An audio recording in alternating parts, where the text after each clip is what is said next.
Welcome to InterPartyConflict, the podcast where we answer your questions so you can have the best tabletop gaming experience possible. My name is Gabe. My name is Jeff. And we're going to answer your questions today, but first, I have a question. Jeff. Yeah? How are you doing today? I'm doing okay. How about yourself? Pretty good. Still under quarantine, still stuck in the house. Right. I'm back to work, but for the most part staying in my office and staying at home when not at work. So yeah. About a week ago, I found out that my work is not going to start back up for, as of this recording, about 3 more weeks. Oh, wow. And even when they do, it's probably not going to be just everybody go back to work. It's probably going to be like they're going to, I don't know, have one shift work this week and maybe like another shift work the next week. Yeah. So I don't know exactly what it's going to be, but I'm like just barely past the halfway point of this quarantine. Right. Yeah. Yeah. I don't know. It's going to be tough even when things start going back to normal. It's going to be it's going to be long and hard. Yeah. I never would have expected that we would deal with something like this in my lifetime, but yeah, here we are. Yep. We're getting through it though. Yeah. I mean, like it could have been a lot worse. Like, I don't know if like our power was out, like I know your power was out a little while ago. Yeah. That would be so much. That would be in my opinion, like as far as how it's affecting me, that would be a much worse part of the equation. But right, yeah. At least with electricity, we can keep ourselves occupied, and and then today was pretty cold. It snowed today, by the way. Oh my! It was snowing so bad today. Yeah. What the heck? It was 70 degrees a few days ago. Right. Yeah. 70 degrees. Yeah, I remember walking outside to my car and it was 70 degrees, and I was like, "What? Oh, all right, fine." And then today it was snowing, and then it just kept snowing. Whatever. Yeah, so I don't know. We'll see what happens, I guess. So, as of the day that this goes out, the previous week, instead of a normal episode, we released all 6 episodes of our actual play podcast that we recorded last year. Yeah. I know you were in it, Jeff, but have you had a chance to listen to any of it now that it's been edited? A little bit. Yeah. I mean, there's a lot of it there, so I didn't. There is. I didn't get through a lot of it, but I was sort of skimming through a few parts here and there just to see if I could like remember what happens and things like that. I was like, because I'm trying to think back, but I know most of I remember most of the details, but sure. I had a lot of fun making that. In theory, I mean, there's nothing stopping us from trying to record it remotely, like do more of it remotely, but I don't want to do that. I think a big part of the experience was doing it in person, and I don't know, like, even though like we've been recording our podcast remotely for a few weeks now, it's, I think it's perfectly serviceable, but to me, I like as a creator of it, I feel a difference, and I don't like the remote episodes as much as I like the live episodes, the ones that weren't face to face. Sure. So, yeah. There's a little something missing, but there's not much we can do about it right now. Obviously. Yeah. I'm just saying, like, in theory, I could try to get with you and Justin and Bridget and see if we could do more episodes, but at the moment, that's not really what I want to do. Yeah. So I don't know. Like, we'll see if something in the future happens. Recording remotely 2-way is, fine, but a 4-way remote, recording might be a little bit trickier. Sure. And oh my goodness, editing was already a headache when it was basically all the same. I mean, it was 4 audio tracks, but it was all the same track, like originally. Yeah. It would be a nightmare if I was having to like sync up audio with this track and then this track and this track and so on. So yeah, it would be if it took me 1 year to get this out, who knows how many years it would take to do that. Right. Yeah. So yeah. So anyway, I'm glad that we finally got it out there. I'm glad that people can listen to it. I do feel a little bad that it kind of ends on a cliffhanger, because at the time I planned on doing more. Sure. But it's still, there's a lot of fun goofs that took place in there. Just editing it, I had some very fun moments, just laughing at some of the stuff that happened. Good. Yeah. Anyway, so yeah, I hope everybody enjoyed listening to that, and maybe someday we'll have some more in the future. We'll have to see. Mm-hmm. All right, you want to go ahead and get into this episode? Yeah, sure. Okay. I want you to imagine, Jeff, that you have been invited to a party. There's like some of your college buddies. They're having a party, and you go to one of their houses. There's a bunch of people. They got their red Solo cups and, drinking some ale and whatnot. And then you begin hearing something from the other room, and you immediately recognize this. You peer around the corner, and sure enough, the owner of the house, this friend of yours, he's a fairly large individual with some scales, and every time he breathes, a little bit of lightning shoots out. Right. And he's gotten out the guitar. Oh, and he's man. got a crowd of people around him. And of course, he's playing Wonderwall. And so you immediately roll your eyes, man. and you start looking around for some way to escape this torture that is going on. Right. Every time he does this. Yes. Give me an investigation check. I don't have any. Do you have any dice? I'm trying to think. If you don't, I can roll something for you. Yeah, go ahead and roll something. Okay. Because I don't have anything within arm's reach. All right. So I'll roll some dice for you. You got a 4. So that sounds about right. Unfortunately, you have to be subjected to this torture. Oh no. So you lean up against the wall and you cover your ears listening to Wonderwall as, unbeknownst to you, directly behind you, there is a door that would have led you to the Dragon's Hoard.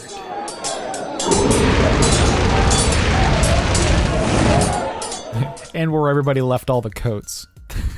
Exactly. Yeah, the dragon owner of the house put everybody's coats down in the hoard. Right. They're his now. All right. So today's magic item was submitted by Dustin via Discord, and the item is the Capo of Knowing Intimidation.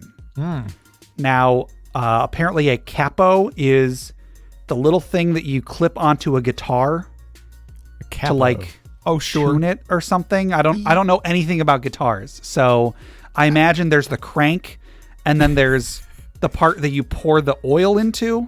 Is that right? Yeah, it sounds about right. Yeah, something like that. No, I think because I'm picturing something. It's like a little clamp that you put onto the actual that holds down the string, so it's like a shorter. Okay. So you end up you're basically like giving it a shorter string. Oh, okay. I assumed that had something to do with changing the key or something, but I guess not. Again, I know nothing about guitars. Yeah, me neither. I just know it's a little clamp that they put on the neck of the guitar that kind of like basically changes the length of the string, because instead of you clamping it down with your hand, you're clamping it down with the thingy. Well, so Dustin sent this item in.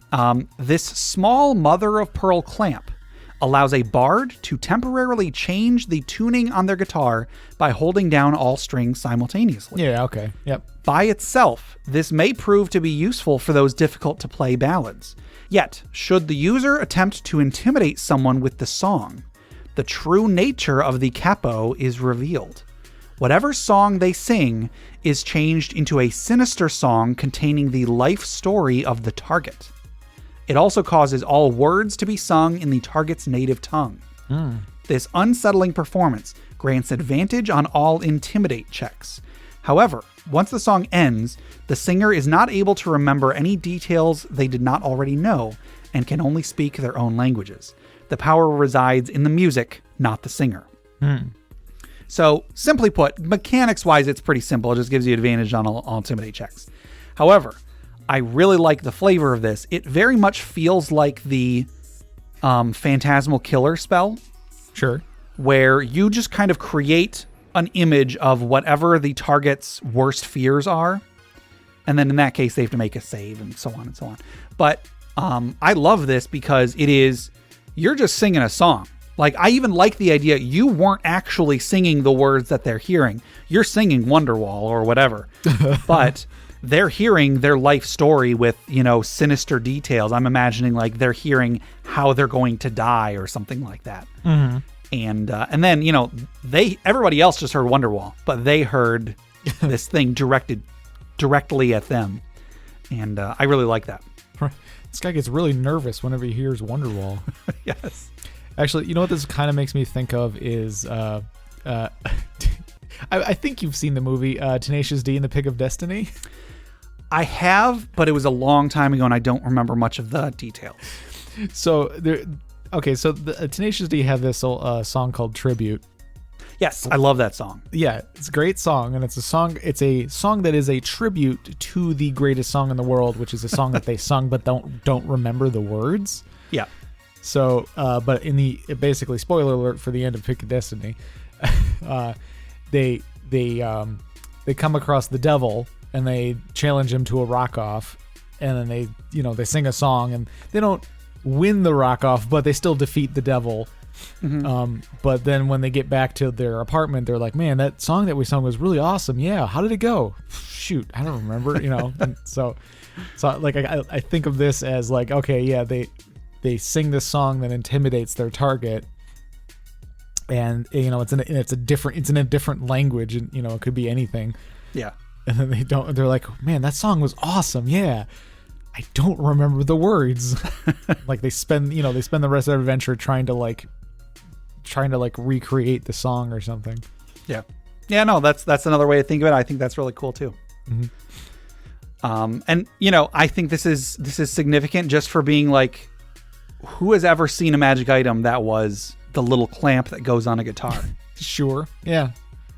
Like so I mentioned last time Dustin submitted a lot of magic items over the last few weeks, and like all of them are things that it's like, I never really thought of making a magic item out of that. Sure. But, I think those are some of the coolest magic items. In this case, like it could be like you stumble across this loot or whatever, and it's got this thing on it, but like you don't necessarily think of like, okay, that's the magic item. You're like, oh, this is a loot. We can maybe sell this. But in reality, like on the loot, there is a thing that it has some, value to it. Yeah. So like you got to get it to the right person to be like, wait a minute, this is, who's going to, not many people are going to detect magic on a loot. Sure. Okay. I think that's it for this item. So thank you very much, Dustin, for sending in the Capo of Knowing Intimidation. Mm-hmm. So Jeff, if anybody else wanted to be like Dustin and submit magic items for us to discuss, or questions for our main segment, or stories for the funeral pyre or retirement village, how would they get those to us? They could send us an email at interpartyconflict@gmail.com, or join us on our Interparty Discord at bit.ly/interpartydiscord. Yes, that's correct. Oh, and actually, one more quick little thing. Congratulations to Dustin, because his daughter was just born. Hey, like congrats. I think the day we're recording this. So congratulations. Awesome. And before we go any further, we do have a giveaway to give away today. Oh. We are giving away a copy of Unearthed Tips and Tricks Volume 1, courtesy of Crit Academy. It is a great product. It's a collection of 25 character concepts, encounter concepts, monster variants, DM tips, player tips, and magic items. It's got a ton of stuff in there, ton of great stuff. I helped write it, so I know firsthand some great work went into making it, and they're working on Volume 2, so they're giving out Volume 1 as a free gift here. So, who is our winner of Unearthed Tips and Tricks Volume 1 today? Today's winner is Thomas D. Winner. Gobble, gobble, gobble. Yes, congratulations, Thomas D. You should be getting that in your email pretty soon. And Thomas D. also sent us some pictures of his cats. Oh, cool. His cats' names are Omen and Tarot. Oh, all right. Like tarot cards. Sure. So, yeah. That's some good names there. Yes. So thank you very much, Thomas D. Ominous for cat names, but I sure, like it. Sure. So Thomas D, you should be getting that pretty soon. Thank you very much to Crit Academy for helping, for giving away this copy of this great product. Gabe. Yeah. Ominous and Omen. I just got it. For a moment I was going to be like, well, duh, Jeff. But I was like, oh shoot, I've never made that connection either. Right. It's one of those connections that you don't need to make, but then when you make it, you're like, oh, I've never had, like, you just, yeah. It's like it's one of those things, but you're like, you know what? I never really paid enough mind to it to actually physically make the connection in my brain. Well, here's the thing. They're spelled differently, but like, because there's an I in ominous and an E in omen, but I'm sure it has to be that they are that. Yeah, that's got to be the other root. Yeah, one's a root of the other, or, Yeah. Yeah. I don't know. Right. Good catch. So, I was just like, I made that comment. I'm like, wait a minute. Hold on. Grinding gears. All right. Well, if anybody wanted to be like Thomas D here and they wanted to enter this drawing to get a free copy of this great product, how would they do so? They could send us an email at interpartyconflict@gmail.com, but in the subject line, you want to put unearthed tips and tricks. That's correct. And then, you can put whatever you want in the body. If you want to include a picture of your cats, that's cool with us. Mm-hmm. If you want to include a picture of a turtle or a recipe for your favorite apple pie or something, I don't know. Right. Whatever you want. And anything in the body would be great. Yeah. So again, thank you to Crit Academy for facilitating this. Thank you, Thomas D, for entering. And thank everybody else for entering. I'm sure you will all win this eventually. Sure. Unless we keep getting more entrants, but who knows. Also, I want to thank all of our wonderful patrons for supporting us during this difficult time. I know that money's probably a little tight for everybody, so I'm really thankful to everybody who has still contributed to us. For anybody who doesn't know, Patreon is an online platform. You can pledge to donate a certain amount of money to the creator of your choice per month. And if you go to patreon.com/interpartyconflict, you can check out our campaign. You can check out the rewards we have for the various tiers. We've got outtakes. We've got fantasy fiction that I wrote. We've got a monthly bonus podcast. We have a monthly Roll20 game. We've got a bunch of stuff on there. So, some other stuff we just added recently.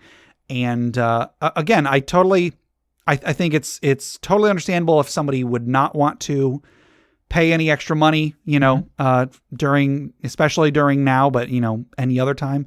But everybody that has supported, you've been a great help. And if anybody wanted to support, that'd be really awesome. So again, patreon.com/interpartyconflict. Go there and check out the rewards and see if anything appeals to you. And if you can spare a few bucks, it'd really make a big difference. Yeah. Of course, look after yourself and your loved ones first. But of course, we do appreciate any patronage. Yeah. And then just one more thing, check out the other podcasts on the Crit Nation Fellowship. Check out Crit Academy at critacademy.com. Justin from Crit Academy was one of the players in the actual play that we just released. Mm-hmm. So check out his podcast. On Crit Academy, they make new and reusable content for players and DMs alike. We've also got another podcast, another actual play podcast, Brute Force and Ignorance, on the network as well. Go check them out. They're great guys. And then also check out D&D Character Lab. It's no longer making episodes, but Garen and Dan made characters every week and pitted them against each other to debate whose characters were better. Enough with all the admin. Let's get into some questions. Okay, our first question comes from Cahokia Great General on Reddit, and they ask, realistically, would a 30-foot tall giant who fell on his butt obliterate his tailbone? Yeah. What? So imagine you're in combat, you're fighting a storm giant or something, some, huge or larger size category bipedal creature. Mm-hmm. And somehow or another, you use the push action to knock them over, or you cast grease on the ground, or something to knock them to the ground. Wouldn't they break their tailbone is what Cahokia Great General is asking. So the idea is like, because they're so big. Because so much mass is falling, Yeah. Well, in that case, wouldn't every step that they take cause them great pain? Well, there you go. So there is a very simple answer for this, and that is, realistically, they wouldn't be 30 feet tall. Right. If we're being real here, yeah. Yeah, but if we're talking about a world in which they exist, I'm sure there's something going on that allows them to exist without, too much inconvenience. Yeah. So you can only bring realism. This is why I always try not to use quote unquote realism in a game. I always put quotes in there because it's not gonna be realistic, because you can't have a dragon flying in a world with real physics, because a creature that size wouldn't be able to fly without some sort of supernatural force helping them fly. Similarly, a giant with the proportions of a human would not be able to walk, as you said, Jeff, would not be able to walk if they were 30 feet tall. Right. You could still have stuff make sense. It's just not going to be realistic. Well, so that's kind of what I wanted to use this question for. Do you think there is a way that you could not necessarily say, yeah, you automatically break their tailbone if you trip them or whatever? Is there a way that you could involve their great size, either beneficially or detrimentally, in a way that would make it feel a bit more quote unquote realistic? One idea that I had is, let's say if you have a creature that's over a certain size category, maybe if you do trip them, if they do, fall prone, maybe it does deal damage to them, but everybody around them has to like make a balance check or a reflex save, a dexterity save, or fall prone or something. Like yes, they hurt themselves whenever they fall, but they also hit the ground and create a shockwave and everybody else falls down too. Right. Yeah. Yeah. Like I like that. Yeah. So they'll do a little bit of damage to themselves, but you got a little tremor going on. Yeah. Kind of like that. And like you could, you might throw a little bit of piece of like flavor in there where like giants in your world are taught from a young age to have very good balance, because if they fall over when they're there you go growing up, it might hurt them. So like the giants that are successful in whatever giants do are ones that have very good balance. So maybe they're especially hard to trip, but if you can trip them, it will hurt them. Or you could say that if let's say you kill a giant and you're looting his body for gear or whatever, you find out that like, oh, his armor is specially made in such a way that if he does fall, it like distributes the impact, to all over his body or something rather than localizing it. Right. Yeah. This does very much it does remind me of, there's a DM's Guild supplement called Go for the Eyes by Alex Klippinger. It's one of the few products that I've actually purchased on DM's Guild. Like, I mean, I think there's a lot of great stuff on there, but I don't use a lot of supplements, but this is one that I definitely bought. And it is, I've mentioned on the show before, it's all about called shots in D&D. Yeah. And it is monster specific, but you look up a specific monster and then you find out, oh, if I deal this much damage to it in one hit, I can, you could, if it's a giant, you could like attack his leg and then he falls to his knees so he can't move, but it gives him a sweeping attack because now he's closer to the ground. He can just sweep his arm and hit everybody. Sure. Yeah. And so this feels like something you would see in that book, where if you do some particular thing to knock him prone, yes, it hinders him in this way, but it also changes the battle in this way, and so on. Yeah. I think if you are going to do like this, do this sort of thing where you can knock them prone and break their tailbone or whatever, you should also make it that anybody near them has to make a save or get flattened because the giant landed on them. Sure. Or something, Yeah. So realistically, yes, but realistically shouldn't really come into the equation. Yeah. You could, if you just want to hand wave it and just say what, if the player's like, well, wouldn't it hurt himself? You can be like, no, giants just have really tough skin and bones, like really fine. Strong bones. Yeah. Like they're not gonna get hurt from falling down. Like, yeah, you can damage them with a spell or whatever you're doing, but they've lived this long with, in the gravity that's there. I'm sure they're fine. Sure. Yeah. Anybody who like tries to actually you with physics, there's right. so many ways to shut that down. Like, no, there are many things that would happen before that. Yeah. Giants would not live to be this old and this powerful if a simple fall would, kill them or immobilize them. Right. So there is a way to use this in your game, this sort of thing.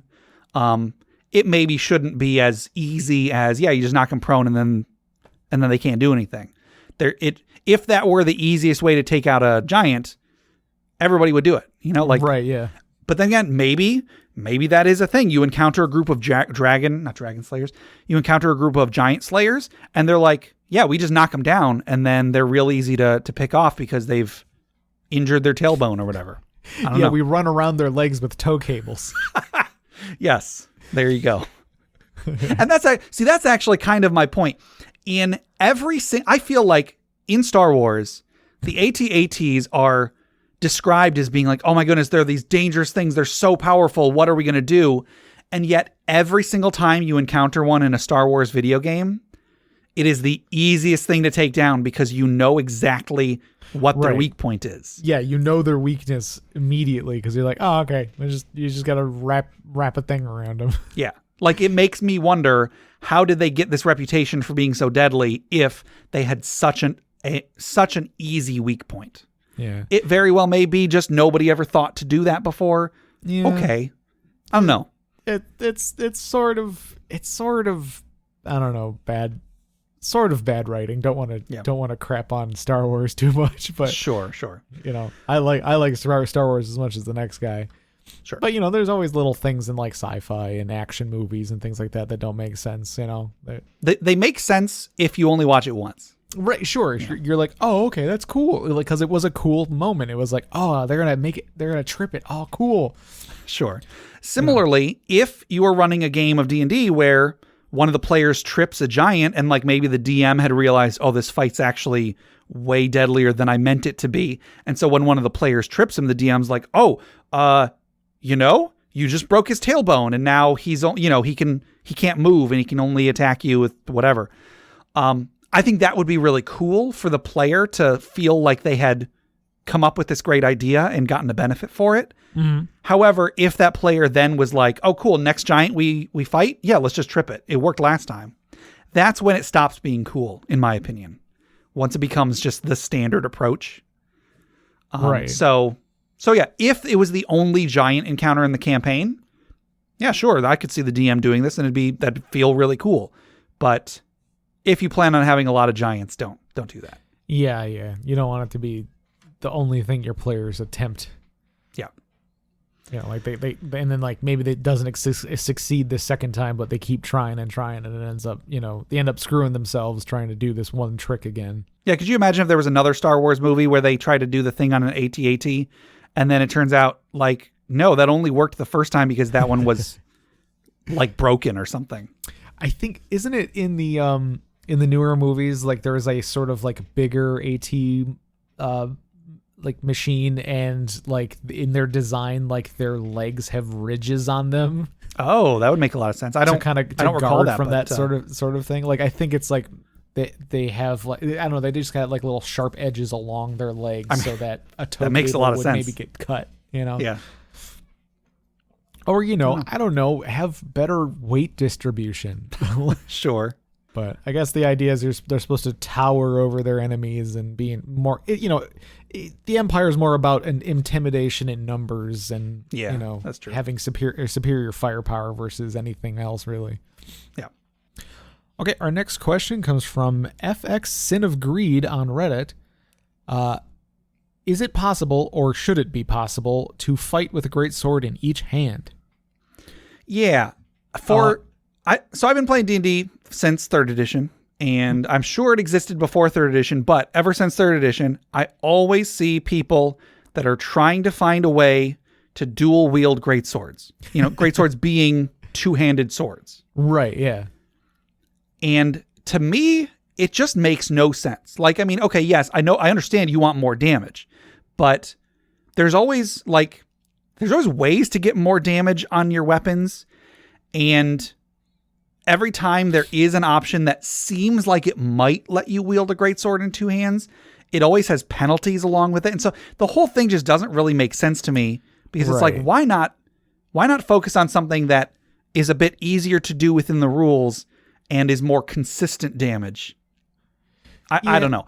Well, yeah, you're right. Because there a lot of cases, it is you're making a trade-off because like you'll have a lesser chance to hit, but you'll do more damage because you got, two-handed weapons or whatever. Yeah. And I think because, okay, there's a few ways you can go about this. You can just like, as your character gets up in strength, you're a dual wielder. You can just eventually say, well, okay, now because I'm getting so many bonuses to my damage because I'm just leveling it up that way, I'm going to flavor it as I have great swords instead of like short swords or whatever. Sure.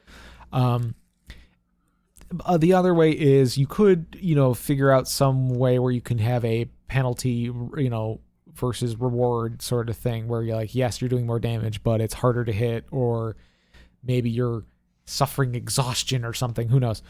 Yeah. Yeah. It's all about like, what is the cool part to the player? Like, what is the cool part? Is it just more damage and you just want to be, you're just in it for the more damage? Sure.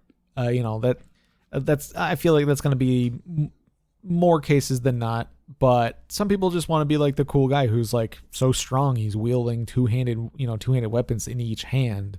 Yeah. You could definitely just flavor it that way, but you are upping your strength, which is making you do more damage.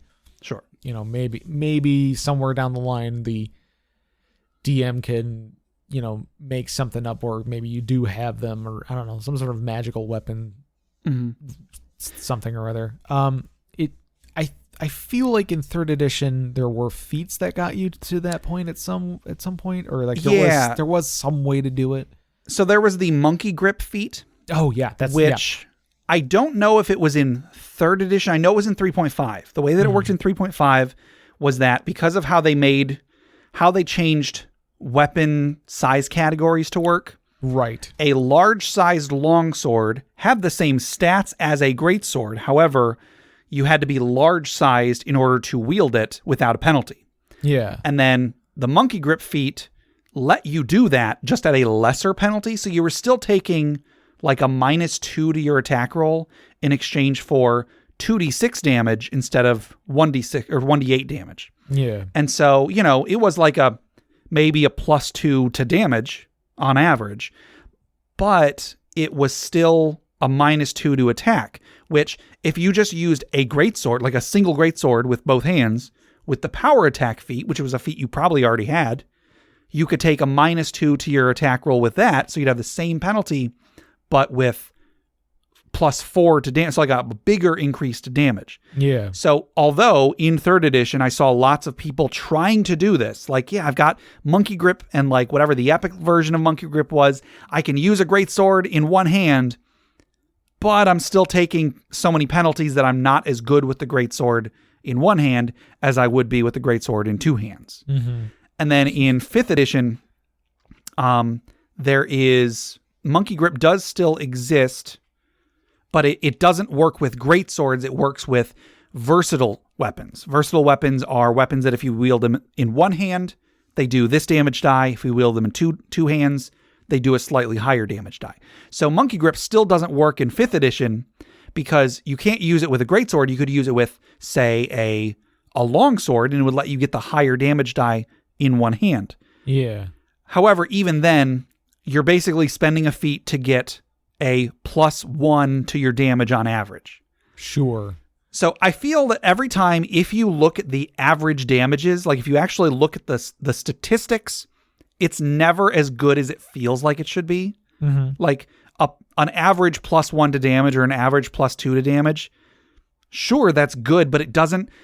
I doubt that's what people want. Like you were saying, Jeff, it's whatever the player thinks is cool is what they're trying to achieve. And I feel like in every case, trying to do this particular thing, it only works if it's the flavor you're going for. Like if you're going for the mechanics, it's not that cool. Yeah. But if it's you just want to be the guy wielding two giant swords, then that's what you want. And you can do that with reflavoring. However, I guess for some players, that's not the same thing. Right. Yeah. It doesn't feel like, yeah, you can look cool, but you got to feel cool too. Yeah. I get that. Like I get wanting to get the most out of, the mechanics and everything. Like Sure. I'm a bit of a power gamer. When I build characters, I build them to do a specific thing really, really well. Mm-hmm. So like I get that, but I don't know. Like in most cases, you are just trying to find a way to get, a better weapon than anybody else can get, and it's not necessarily it's selfish, but it's not like you're not trying to make it less fun for everybody else. No. Which we've talked about that sort of thing, where like trying to you want to have the special weapon that nobody else has, but yeah, It's not necessarily because you don't want everybody else to have it. It's just, but you want that. Yeah. I mean, I don't see why it's not possible. It's just, it's not as simple as like, oh, you just have the stats of the greatsword now, or, you know, like you might need, your DM might need to make a feat for it or make a magic weapon or something. Maybe you have like a special girdle that helps you balance yourself better while wielding two-handed weapons or something like that. Sure. I can see, as a magic item, like I think that would be a perfect use for a magic item. Either like you said, like a belt or something that lets you do this, or a magic sword that is balanced and, you know, is easy enough to wield like it was a short sword or something. Yeah. You know? In the World of Warcraft, I remember there was the warrior class had one of the specs of the warrior class had like where you could dual wield with two-handed weapons. Right. And I mean, in that case, the way that the stats worked between single and two-handed, weapons, that was a big deal. Because with two-handed weapons, it was presumed that was the only thing you were using, so it would presumably have twice as many stat increases on it. Right, yeah, versus if you're doing a sword and a shield, like you'd have half your stats on the shield, half your stats on the single-handed sword. Yeah. So, there was some, I don't know, that was one of the cooler things about Warrior. I never really played Warrior on WoW, but if I were to, that's probably one of the first things I'd try to do. Yeah. I think that if there was an archetype, or, you know, like a martial archetype that the fighter could get in 5th edition D&D, or a magic item or something, I think that could be something that, like, I'm sure a lot of players would love the ability to finally use two greatswords. Yeah. To me, it's just not interesting to me, but that doesn't mean it's not interesting to lots of people out there. Right. So I think it definitely could be a thing. You know, whether it should or not, I think it probably should be an option. You know, I'm not going to say that just because it doesn't appeal to me, it shouldn't be an option. Right. Yeah. Like it's one of those things where, like, if a player really wants to do it, even if they know there's going to be a great penalty, if they still want to do it, let them do it. There's really no, like, you say, okay, dual wield, you know, or if you do a sword and shield with a great sword and a shield, you know, that's kind of cool too. But, you know, you're going to have disadvantage on all of your attacks. And you just kind of got to deal with it. And like that's a pretty hefty penalty. Some players will see it and be like, oh, it's worth it, I'll still do it. Some would say that's too much of a penalty and I won't do it. Yeah, but they might still, like, build their character around, like, getting advantage to offset the disadvantage, you know. Yeah. So this question, I feel it kind of goes with the last question, because there is a bit of realism, quote unquote, that can go into this. Whenever I do see people arguing that they should be able to do this, they're always like, you know, I've got a 20 strength and all this stuff. I should be able to wield, you know, to wield a giant sword in each hand. And I think that there's two ways to approach it if it is strength based. So the video game Dark Souls. I'm a big fan of this game. You've played it. Steve has played it. We've started playing Dark Souls 2 with Jay. It's been a lot of fun. The way that those games deal with big, heavy weapons is that if your strength is if your strength is over one threshold, you can wield the thing in two hands with no penalty. If your strength is over another threshold, you can wield it one-handed with no penalty. And then I think in Dark Souls 2, it's even like if your strength is over yet another threshold, you could wield two of them in a special way that you can do a special attack with both of them at the same time. Right. Now, even in Dark Souls, let's say you have a claymore, which is it's not the biggest of the two-handed swords, but it's still it is what I would say is a versatile weapon in 5th edition. It is meant to be a two-handed sword, but if you're strong enough, you can use it in one hand. When you use it two-handed, your attacks are pretty quick. They're like, you know, a little slower than a longsword, but you still got some pretty quick attacks two-handed. If you are strong enough to wield it one-handed, you can, but your attacks are slower than if you wield it two-handed. So even though it's possible to wield it one-handed, it's not always a good idea, because if you do it one-handed, you're not going to be able to pull off the same combos against the same enemies because you're still going to be slower. That's kind of a bit more of a realistic approach, quote unquote, because yes, you are strong enough to do it. You have the force, possible to do it. However, when you deal with things like inertia and so on, just being stronger isn't going to let you swing the thing faster because you're still fighting against the center of balance. You're fighting against, its weight compared to your weight. Yeah. So, quote unquote, realistically, just being strong enough isn't enough. It's enough to do part of the work, but not enough to get you the whole way. So that's one way to look at it. But then the other way is D&D is magic. There are dragons. There are giants that can fall on their butt and not break their tailbone. Right. So in a game like D&D, I could very much see the argument, I've got a 20 strength. This is beyond the ability of any real life person. Also magic. Let me just wield the thing in one hand and be done with it. Right. So I can see either. I could see a DM siding with either. I could see a player getting enjoyment from either. I could see a player being like, I appreciate that just being strong enough isn't enough to do this. I appreciate that, I need something additional to, magic or whatever to do it. But like you said before, like the difference in the damage, in like the average damage, isn't like a ton. Yeah. In 5th edition numbers, it's a decent amount, at least at low levels. But I feel like at later levels, like it's going to be a difference of an average of 1 to 3 damage. Yeah, something like that. Somewhere around there, maybe.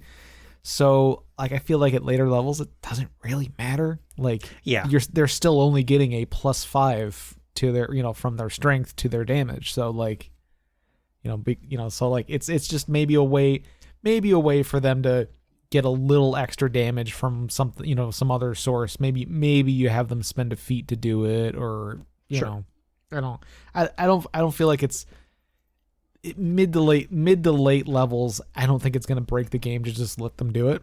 Yeah. But yeah, mid to late levels, especially if they've spent a feat. Yeah, just let them do it. Yeah. Or there are a few feats. I feel like there's a few feats that need some love, so maybe tack that onto something. I don't remember. I can't think of anything offhand. Yeah. Maybe Great Weapon Master or something. Yeah. What does that even do? I don't. I think it lets you re-roll ones or something. Oh, sure. Yeah, that's true. Yeah. Or I don't know. There's there's the one that just gives you weapon proficiency. Oh yeah, and 4 different weapons or something. 4 martial weapons where it's just so many classes just give you martial. Yeah, nobody's gonna take that feat. Nobody ever takes it. I don't know. Yeah, I don't know. So yeah, I think should it be possible? It really depends on you. Could it be possible? Yeah. Yeah. If a player wants it, yes, I think it should eventually be possible. Right. Yeah. Exactly. If a player really wants to do it and they think it's super cool, and they're not just obviously just trying to get extra damage in the early game. Yeah. Then make it something to work towards, but make it possible.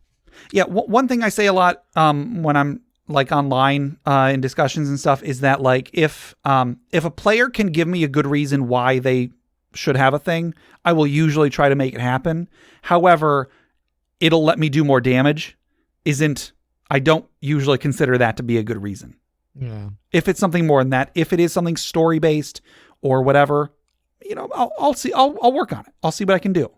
But if it's just I want to do more damage, yeah, because probably not. If you do a thing just because you want to do more damage, and I figure and it'll let you do it, but then realize that's too much damage, all I'm going to do is either take it away or make things have more hit points, and it's not going to matter.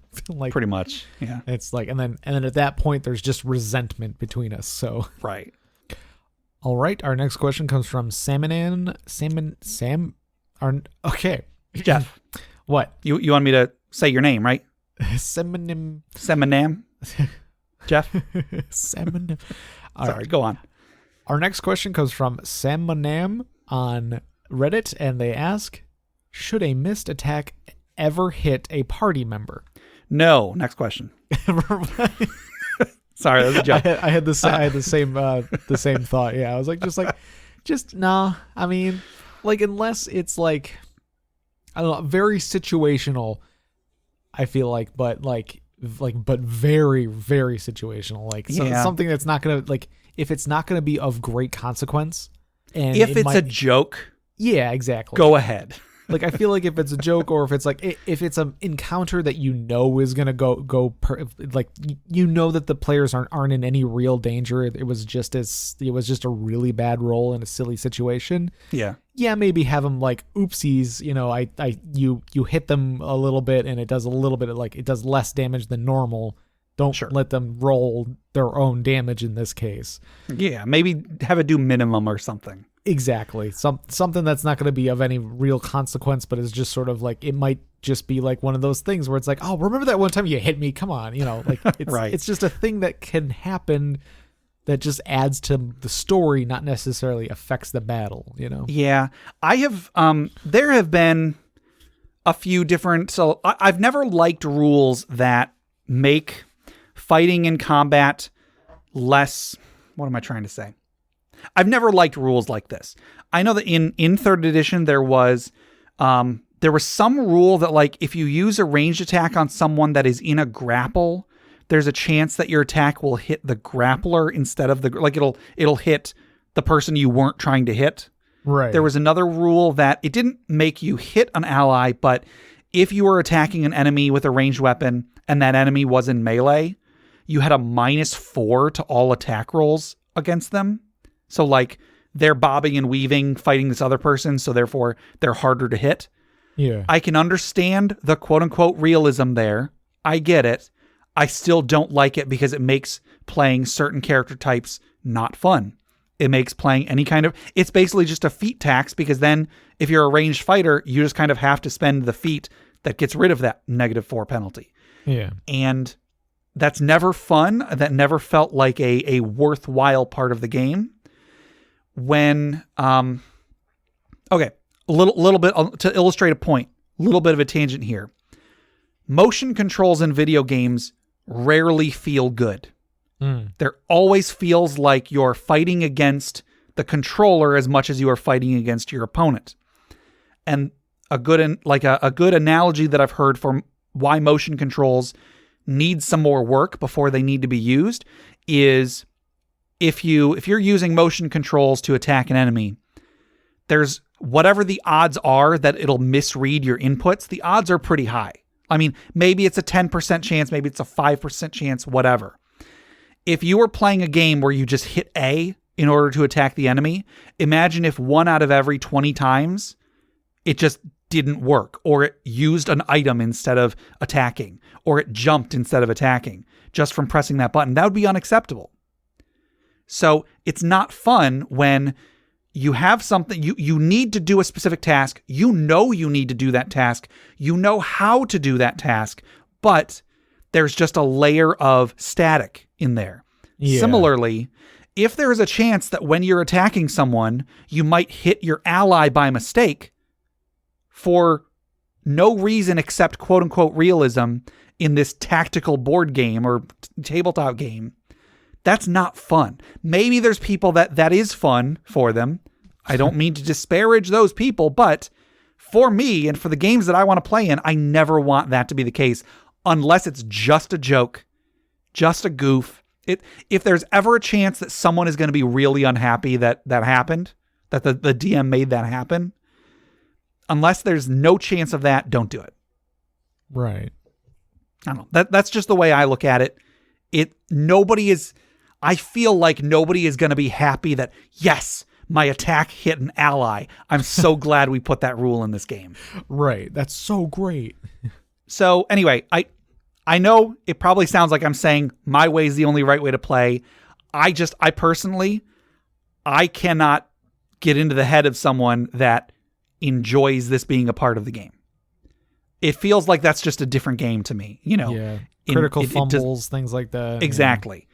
I've said many times how I don't like critical fumble rules, and I have mechanical reasons to back up that opinion. Also, right. I think they're bad. Regardless of the mechanics, I just don't like critical fumble rules. I don't even really like critical hit rules, but they are part of the game. Basic critical hits are part of the game, so I'm not going to complain about it. Yeah. But critical fumbles, I am going to complain about it. Sure. Don't add critical fumbles into your game. Yeah. If everyone is on board, fine, whatever. Do whatever your group wants to do, but don't do it. Right. It's bad. Yeah, like critical hits are iconic. You can't really get rid of that. But like critical fails, I mean, that's too far. Yeah. So the game doesn't need them. Yeah. So pretty simple question, simple answer. Should it ever happen? In my opinion, no. Yeah. If it makes the game more fun, if it's for a joke, sure, do it. Just don't get upset if one of the players gets upset. Right. Yeah. Yeah. All right. I think that'll do it for our regular questions for today. We do still have our social media questions, though. The last social media question was, you're stuck in quarantine with your last D&D character. How do you fare over the next 3 weeks? Do you remember what your answer was, Jeff? Well, my last character was a druid turtle of the Circle of the Spores, so I thought it was going to be pretty smelly. Gotcha. Yeah. Plus, I mean, like, turtles, like, if you ever had a pet turtle, which I know you have, their cages smell bad. They do. They smell real bad. You got to clean them really often, otherwise they get nasty. Yeah. Speaking of your character, I need to talk to you after we're done today. After we're done recording, I need to talk to you about what has happened with your character and where it's going to go. Oh no. Anyway, I'll tell you about it later. I think I said that my latest character was my character Bariah, who is like a worshiper of the god of like journeys, and so he'd be going pretty stir crazy, cooped up in one place for a long time. Yeah.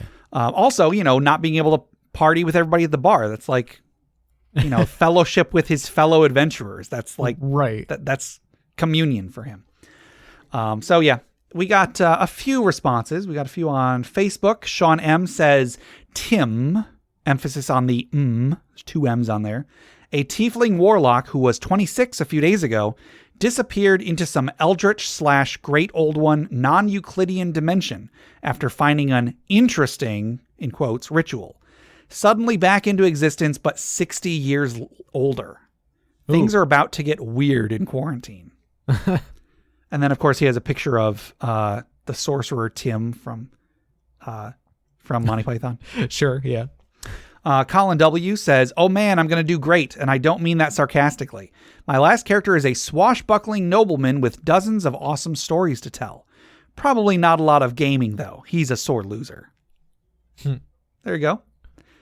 Kyle S. says, Kavan is a young cleric from the faraway land of Utah. He worships the god Mormon. He was taken from the basement of the tabernacle and sent through a portal to proselytize the strange and exotic peoples of Faerun. So that means I'm stuck living with a Mormon missionary named Kevin for the next 3 weeks. At least I don't have to worry about him drinking all my beer. Sure. That's pretty good. Yep. Chris F. says, I'm so effing dead. Insanely paranoid eldritch knight with dissociative issues. Oh, gosh. Sad story, Chris. Dang. Haley B says, a slightly senile druid who really just lives to have fun. We'll be all right. Bet I can convince him to wild shape into a tiger while we're watching Tiger King.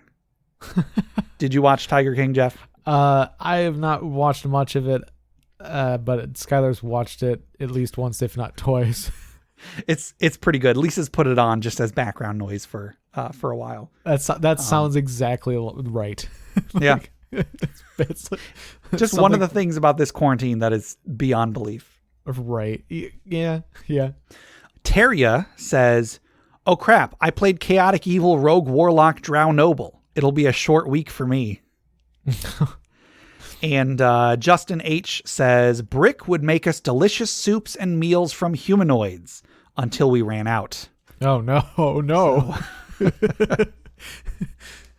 On Reddit, we just got 2. Pruno says, Bossa Nova, the Dragonborn grappling fighter, would be terrible. He's an absolute idiot and attention hog. All my furniture will be destroyed. And Alistar the Minotaur says, oh God, Krilla the Merfolk. He's a coward, a chauvinist, and an entitled prince, but he's also a cleric. I suppose if I could tolerate him constantly demeaning the common folk as heathens and dirty peasants, having his ability to cure diseases and create food and water would be beneficial. Sure. See, there you go. Clerics are the way to go. Got a couple on Twitter. Yodelea Hihu says, the chaotic evil dragonborn barbarian would tire quickly of isolation, and since I'd provide no physical challenge, he'd likely leave the house rather soon in search of an epic battle. I wouldn't try to stop him. Someone else can tell him and his radiant warhammer he must stay inside. That's Carl with a K, says, pretty good. He mostly keeps to himself and doesn't say much. Fjord Tough 4 says, we're doing quite well with my Furbolg Hunter Ranger Leaf. Plenty to eat, learning how to track and stalk, learning what berries to eat, and most of all, learning how to never run out of TP again. Okay. There you go. We have 3 on Discord. Stiltskin Kupo 84 says, Itai and I are able to sit down together and play cards, Risk, and Final Fantasy no problem. He's amazed at the technology of video games, basic electricity and plumbing even, and seems to relish the value of an epic quest. He is eating me out of pantry, however, and my wife has scolded him multiple times for plopping on the couch. He will probably snap another beam before it's through, and then we will see how long before he pays us his share of the money to replace it. I snapped the first beam, so I will not let him pay in full. But I swear to God, if I have to hear about Jack and the Beanstalk or those magic beans again, I'm going to go fully insane. Stiltskin Kupo 84 here created an entire narrative. Yeah, it's good. They have already broken beams together and so on. Pretty good. That's great. Dustin says, Day 9 of quarantine with Professor von Guggenheim, which is his character from our Eberron Roll20 game. Infection is no longer my most immediate concern. The basement is a lost cause. The caustic smoke seems to be actively coalescing. He repurposed the compressor of the fridge to power the anti-personnel golem on the front lawn. Luckily, we no longer require food preservation, as all perishable goods have been co-opted into the fungal farm in the study.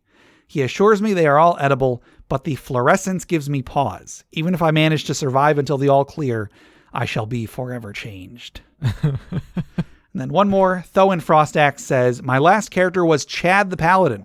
He can give me workout tips and help me work on my house, and tell me all sorts of parables whilst we work. He's still worried about Valerie, though, which will be heavy on his heart. Maybe we'll build some Zaku Gundam models and play Sonic 2. There you go. Got some great responses in there from everybody. Thank you very much. So that brings us to our next social media question. If you could become proficient in any D&D skill or tool, what would it be? Ooh.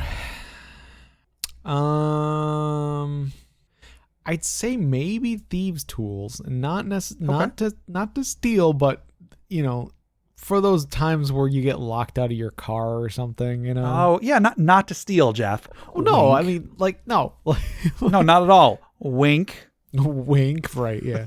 I mean, you know, like maybe the occasional snoop, but you know, not sure.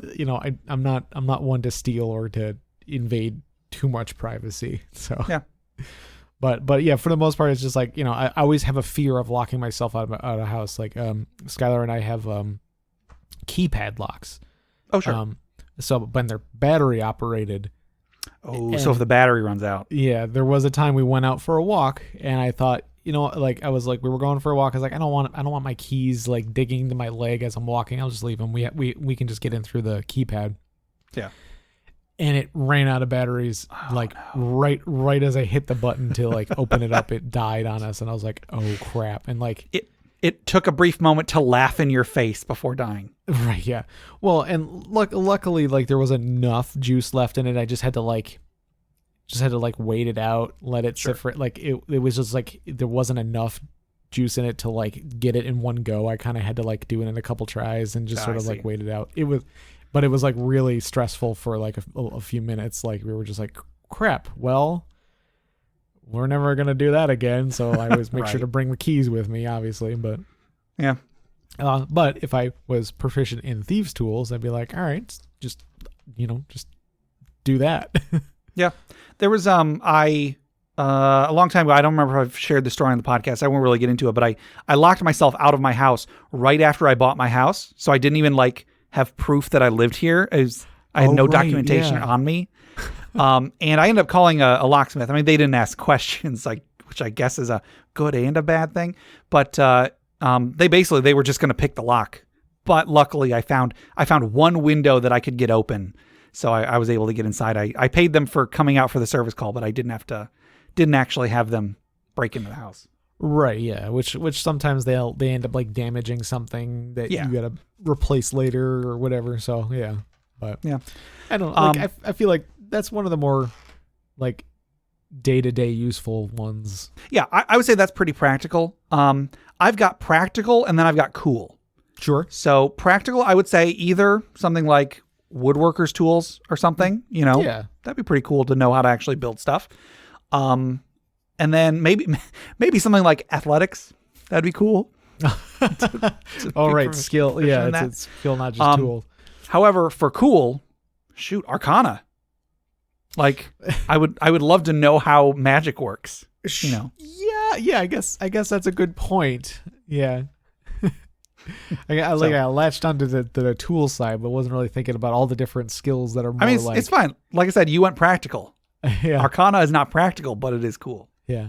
Ooh, maybe like the nature knowledge would be really good. Or that'd be cool and practical. Yeah, medicine.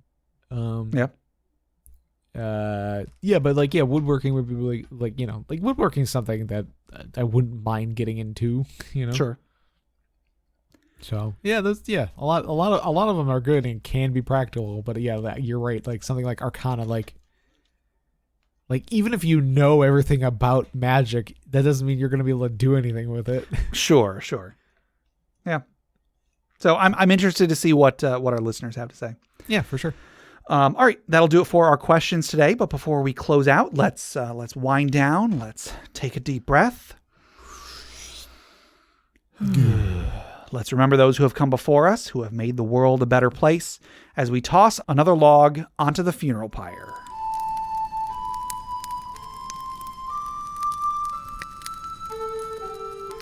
Today's funeral pyre was submitted by Dorian028 on Reddit, and it goes as follows.